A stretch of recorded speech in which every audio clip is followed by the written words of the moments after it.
excessively long working hours and disease contribute to the deaths of nearly 2.8 million workers every year, while an additional 374 million people get injured or fall ill because of their jobs, according to the UN Labour Agency, ILO. The greatest proportion of work-related deaths, put at 86%, come from disease, with some 6,500 people a day dying from occupational disease, compared to 1,000 from fatal occupational accidents. And workplace health and safety is both the moral and legal responsibility of most employers. But how many people are aware of this? Today, April 28, 2019, is World Day for Safety and Health at Work, a day set aside to take stock of work done in improving occupational safety and health in work organization.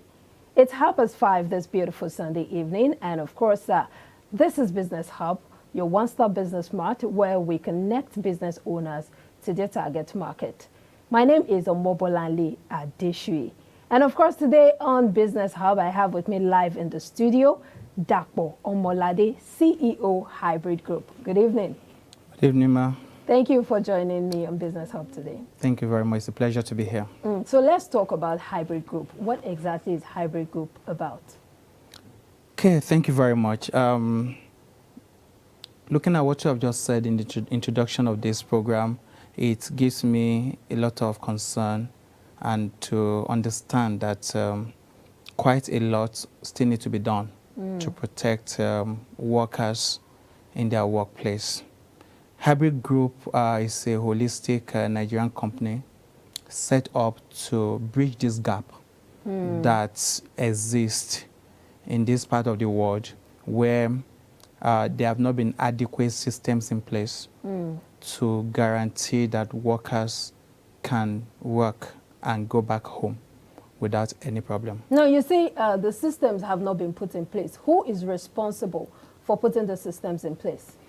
Primarily, according to all standards available, the primary responsibility for ensuring that workers are safe at work is employers. The reason for this is because every job or every employer started the process of creation of hazard and risk. Because when you decide that you have a line of production, a line of service to provide, what you invariably are doing is you are creating problems, which we call hazards, which if you are not conscious enough to also control, in your mind, you are doing business. But while doing business, you are creating things within the business that can impact on the workers. Okay. Now, looking at the history of this safety advocacy, which you have been doing, how have we been doing so far? Interesting.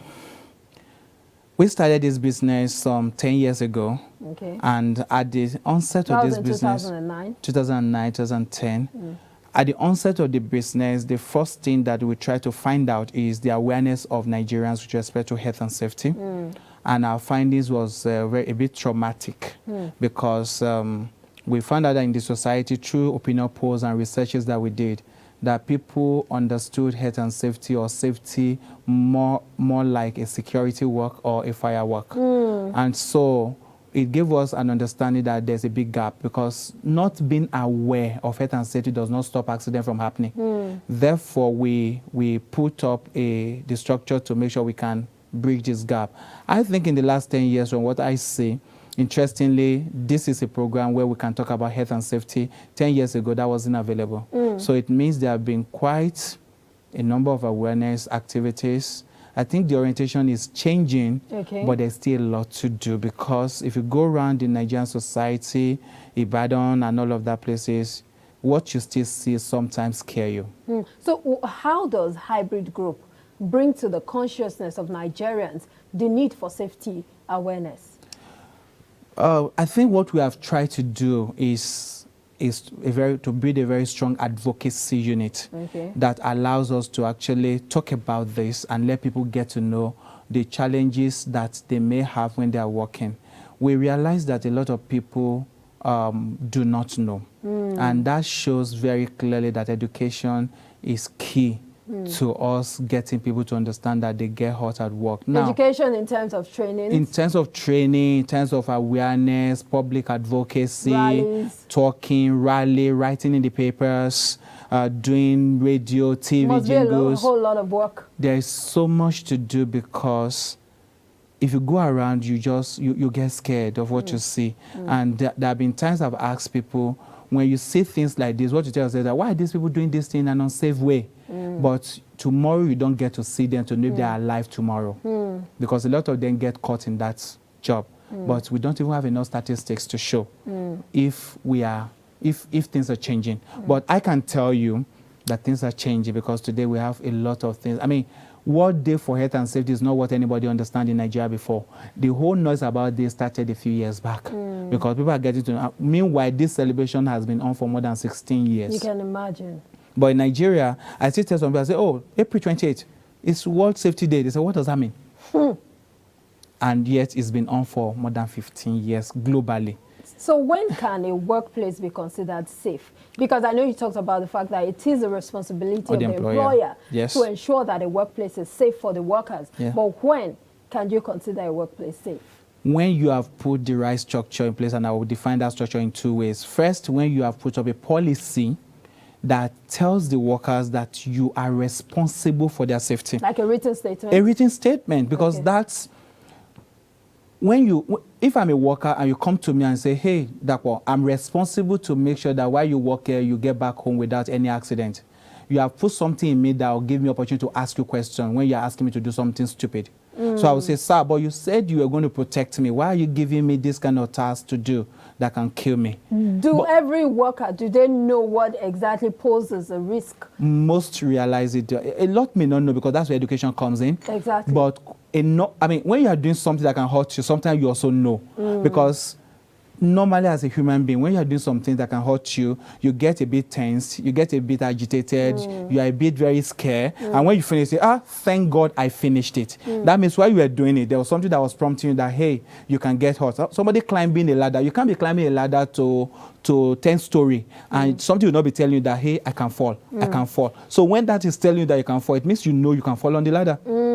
But there's some other salient, very quiet hazard and risk that you may not be aware. But majority of what hurt people, sometimes you can't say it when you are doing it, but you have done it several times. So it's become part of you that rather than controlling it, you are wishing it away. And you are hoping it will happen. So now, yes, you already spoke about the fact that employers are responsible. Yeah. But what can workers do, especially when the employers do not ensure that they work in a safe environment?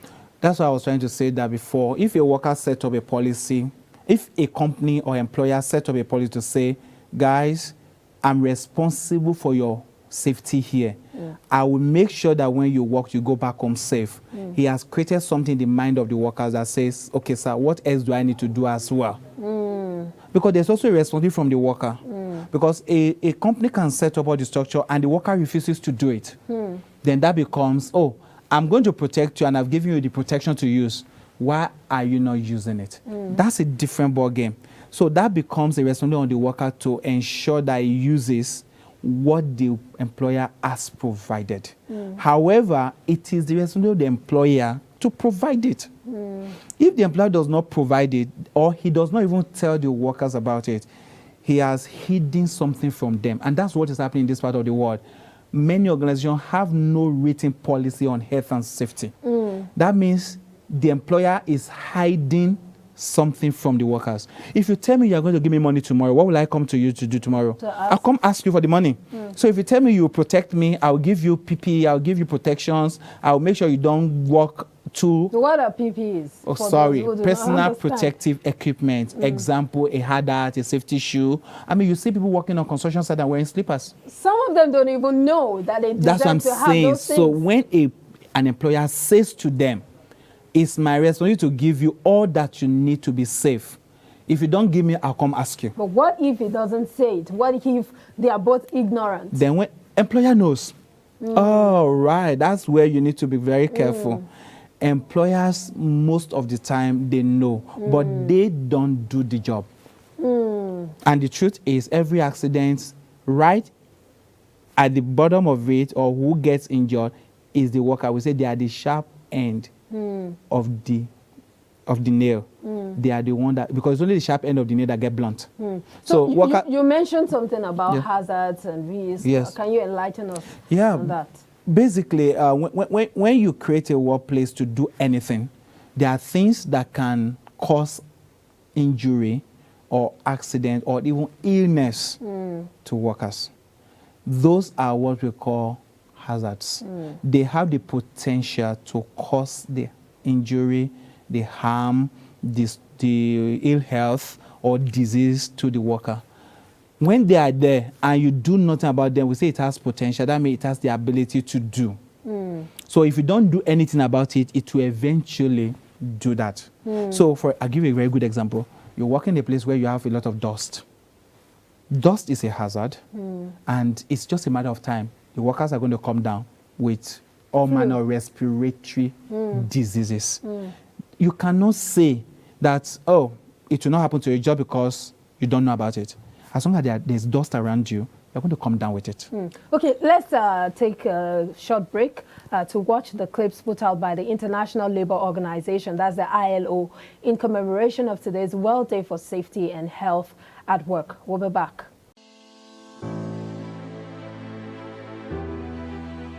Today, we work everywhere and at any time. We face new working conditions and arrangements, but no job should take away your safety, health and well-being or your life. Sadly, every day across the world, 7,500 people die due to unsafe and unhealthy working environments.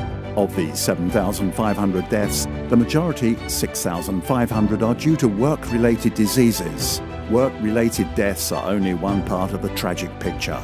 Every day, over 1 million people get injured at work. This has a major impact on workers and their families, economically, physically and emotionally, but also on enterprises and productivity. The rise in occupational accidents and diseases and the catastrophic impact of major workplace disasters like Seveso, Bhopal and Chernobyl lead to the call for a culture of prevention. For 100 years, the ILO has worked with governments, employers and workers to help make work safer and healthier for people everywhere. Since 1919, over 40 ILO conventions on occupational safety and health have been adopted.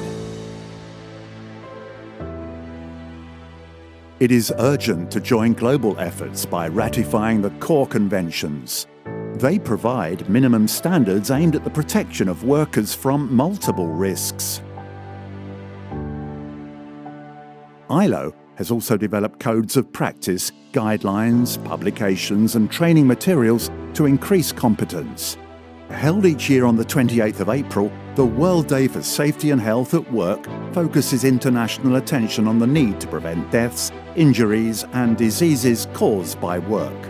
Today, we face new work trends that bring challenges and opportunities for the protection of our health and well-being.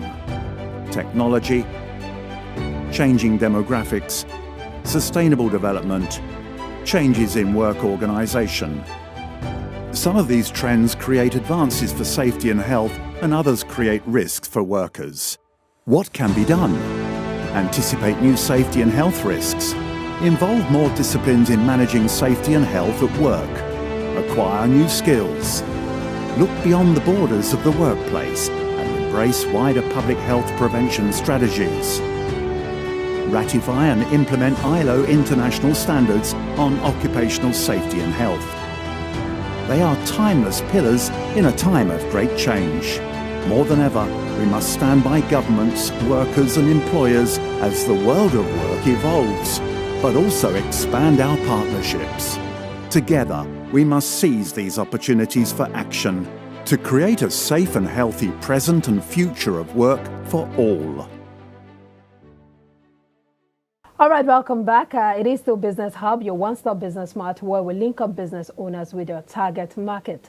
My name is Omobolanle Adeshuye, and I still have with me live in the studio, Dapo Omolade, CEO Hbybrid Group.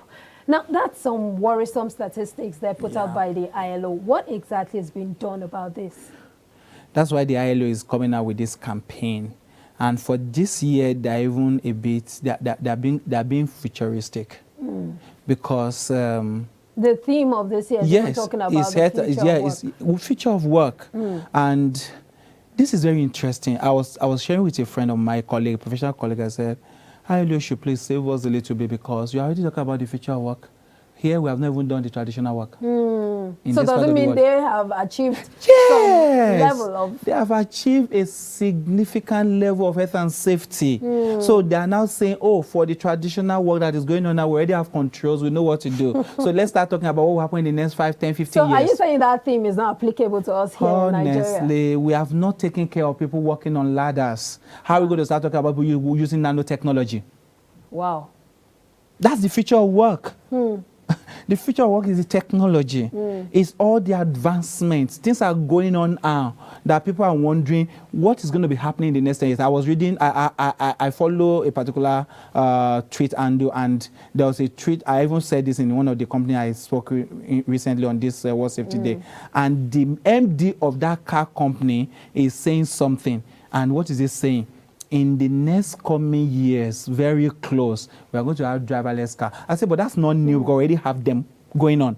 You go to some places in the UK now, you see a train driving, there's nobody inside of it. Now, when we have driverless cars, what's going to happen in Nigeria? Just imagine it. That's really what have we got in place here that will allow us to be able to manage that? But they are already talking about the future of work. We are still asking people, please, could you wear your safety shoe when you're walking? So should we have our own theme? Because looking at the way they have already gone, you know, many years ahead of us. Having our own theme really will be a bit of an advantage. However, we still have to talk about, because we are talking about globalization, this global world. So I can live here today and go to the US or UK to work, and they're already talking about what's happening in the next 10 years. I have to align. I have to study. I'm studying now and asking myself, okay, what's going to happen in 10 years' time? It may not be applicable here, where we're still struggling to do 30 years ago. But we need to keep ourselves abreast of what is happening, otherwise we'll be left behind. Let's talk about some of the hazards in a media house, because I work in a media house. So let's talk about some of them. One of the major things that have happened in many media houses in Nigeria that I'm aware of is fire. Fire. And I stand to be corrected, but let me go back to what the fire service has given us as statistics. Majority of fires today in workplaces is caused by electricity. Cables. Electricity, powers, beautiful. You can't do what you're doing in the media house without electricity, without all these cables and all of that. How much of this are we controlling? If you go around now and ask statistics from the workforce and say, how many people have tripped on these cables? How many will tell us yes or no? Simple trips. Okay, the trips is just here. If you trip here, you're on a carpet, you won't feel it. If you trip outside there, you may hurt your leg.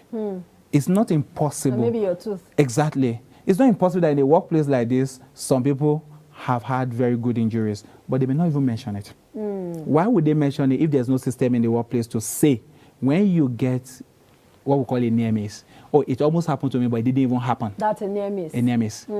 Oh, I tripped, but I didn't. Looks like you have a term for everything. Oh, yes. In safety, we have our own terminology. So when somebody trips and he does not fall and he does not sustain any injury, we say he has had a near miss. So what can be done about that? Must be reported, because if the first person trips and he didn't report it, then he has left about 10, 15 people that are coming behind it to also have the same experience. So why do you want me to? You can have a near miss. My own experience may be a broken leg. And that's the truth. Some people have had near misses, and the next person in the same scenario has had a broken leg. So what is the cause? You didn't report it. So we will expect that in this kind of place, people should have opportunity to say, oh, I was going around today, and I felt the back of the switch, and it was hot. If the back of your switch is hot, it's giving you a sign that something is happening to the cables inside the plug. And it's a matter of time. You have all of them here. How many times do we go there to check to say what's happening to this box? Because that's a trigger. Something is going wrong. Because many incidents usually give us some trigger. And usually the trigger for us is a hazard. So when I notice it, I come back and say, what I'm seeing here. So as a safety personnel, you see danger in everything? We are very pessimistic, unfortunately. We are not as optimistic as some of us who go to work every day and say, don't worry, I'll see you later in the night, darling. For me, it's very difficult, because I have to prove to myself that that's not a wish. So when somebody says, I'll see you later in the night, and goes to work in a place where it's not protected, he's doing something totally at variance with what he has said. So that means it didn't really mean that he's coming back home later in the night. So if he eventually comes back, he's just been lucky. Okay. Therefore, I will see water on your staircase while moving around, and I will see the water on the staircase, and I will say, wow, I'm seeing a coffin here. And somebody is saying, no, that's just water on the staircase. Spill. For me, I'm not seeing water on the staircase. I'm seeing somebody going to the grave, because if you sleep on the staircase, you are coming down, you could actually die from there. You're really a pessimist, actually. Unfortunately, my training has not helped me to change that idea, because this is about 20 years in the industry. And so everything about me, even while I'm coming here, anywhere, anything I'm doing in my mind. I mean, let me give you a very good scenario. My daughter was in the office with me yesterday in the library. I was studying. I was on a rolling chair. And she now raised her leg up on the table. And I was going and I said, hey, Toyosi, sorry. The last person that did that had a broken leg. It must be tough being your daughter. Oh, yes, they are used to that. While I will allow them to play. Let's talk about some of the trainings that you do at Hbybrid Group. Well, like I said, what we do basically is create, the niche we found from start was the lack of knowledge. There was a dearth of that. There was no knowledge anywhere. Even the certification were not there. I don't know how many of us that went to school where safety was studied as a course. It's just not that we're having there. School. So it's not. So they're just starting. So we discovered that, okay, now we cannot even tell somebody to do the right thing when he doesn't know the right thing. So let's teach the right thing. And we also realized that in this part of the world, if I come on board to just say, I want to do a training for you, we are a bit very certificate conscious in this country. And now the knowledge is increasing so much that somebody say, who is awarding that certificate to me? So we said to ourselves, okay, while I'm a competent person, if I just churn out training here, somebody will query tomorrow and say, who give you the right to give a certificate? So we decided that we're going to go the certification way, which meant we had to approach very reliable, trusted awarding bodies globally and say, we are competent to do this, certify us, give us the right, let's deploy the courses. So we have, presently we have over 75 courses, all around health and safety. That's health and safety that we churn out in at different levels for those who just want to be aware, for those who want to build competence and become better than me tomorrow as a safety professional. So you have them. But we can also deploy 1 hour, 3 hours. Like what we are doing during this week now is just basically telling people safety is good for you, protect your workers. The world of safety is changing. The work of work is also changing. Your guys are going to be working more than, I mean, let me give you a typical example. Nigeria today, we are beginning to work 24 hours. That's the future. That's the future, because some people don't work by coming to your office now again. They work from home. I have consultants that work on their laptop and they're at home working from home. And sometimes they're working for 24 hours. That's a challenge, because things will happen. Family will be cut off. You will start having ego problems, economic problems. You start having a lot of issues with your eyes, because laptop is the next thing. These are things that people that are doing 24 hours work now are not watching. They are not checking. They don't know. So we go back to teach them and say, hey, do you know you can actually protect your eyes? Do you know you don't need to lose your back? When you sit down for too long, you can lose your back. So this is what to do. Can you stand up every 2 hours, take a walk, and come back again for 15 minutes? As simple as that is, that will save your back in the next 10 years. Do you also go to organizations to sensitize the workers? Yes, we do that. We have an arm of our business that is also very focused on social responsibility, like corporate social responsibility. And so we go out. We just need you to open the door for us. I will come in to tell you. The only challenge is by the time we finish telling your workers, you may have to do something immediately, because your worker will come asking you, what they just told us now says we can no longer work without this protection. So some organizations are even scared. So are there PPEs that you need for a media house? Basically, I think the major issue that you guys will have here is noise and all of that. But I also see that you guys use a lot of protection to at least ensure that the noise is managed. But for here, PPE here will be very relative. Basically, you don't need them much, except you want to just, maybe you have some people that are working within your maintenance team.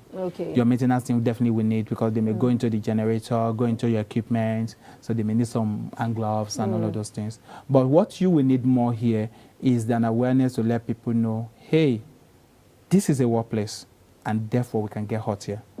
So you need to do like a hazard identification and risk assessment of this place, and let everybody see. The business owners must be able to tell everyone, say, guys, I'm here to protect you. So when you suspect anything that is happening to your health, talk to us. Because work affects health. That's the truth. That is not affecting you now because you don't know what is happening to you, and I'm not ready to tell you here. And we saw the ILO report saying that the highest 65,000. The highest cause of death in the workplace is disease. Yes. What's your reaction to that? Because many years ago there was a lot of focus on workplace physical hazards. So the psychosocial hazards were not managed properly. So people don't even realize when they are working in the bank or in any other sector where it's an institution that there's something that can happen to especially the economic hazards. They don't know about it. So it is only when you are about finishing the job or you are resigning or you are retiring that the effect of 10 years sitting on a chair and just doing some typing and all that you feel it. So it's not obvious. That's why people don't know. Work-related diseases are not very obvious. If you get hot here and you start bleeding on your leg, everybody will see. But if I start having a pain on my back, nobody knows. And I may not tell you, I will use all the analgesics that I can use and painkillers, and I'll be managing it, and you'll be having a lot of reason to say, I know what is causing it, but it's actually your chair. And by the time it's 10 years after, you can't walk around. So that's why last year, the last 2-3 years, they've addressed occupational diseases, which we are not addressing. But like I said again, Nigeria, we have a problem because we have not even addressed the one that is the physical. These revelations are actually very worrisome, but I'll just take your final words on today's World Safety Day before we wrap up. I think thank you very much. I think what organizations and media houses like you should do is support the advocacy in whatever way. Like we're doing now. Exactly, a minute, 30 seconds. Push it out. Let people hear that a workplace, no matter how beautiful it is, can kill you. The ILO says that bring it down that again. way. The word of war now is even better than workplace because workplace kill more people than the war front. So people should know that don't go to the workplace as beautiful as you look and think that's just it. You can come down with diseases or you can be killed instantly. All right. That awareness helps you to live safe. All right. Give us your contacts, your social media handles, how we can reach you. All right. Thank you very much. Dapo Omolade against my name. My number. Yes. Okay, 0803-301-9807. My Twitter handle direct is @Dapo Omolade. And that's also the same as Facebook and my Instagram as well. Yeah. Okay. Where's your office located? Yes, we have offices all across Nigeria, about 7 states. Our office in Ibadan is very close to the General Gas, very close to you here. While in Lagos, our headquarters is at Ikeja in Lagos State. Yeah, so and also outside Nigeria. And outside Nigeria, we're in Ghana, we're in the UK, we're in the US. Okay. Doing the same thing. Well, I'm sure they're watching, and of course, they would get in touch with you. It's been a very enlightening session. I'm sure now you know that your safety matters a lot because while it is a responsibility of the employer, you also have a role to play to bring them to book and to make sure that they provide a safe environment for you to work. My name is Omobolanle Adeshui. On that note, we'll be wrapping it up on today's edition of Business Hub. Have a wonderful rest of your week and stay safe. Bye.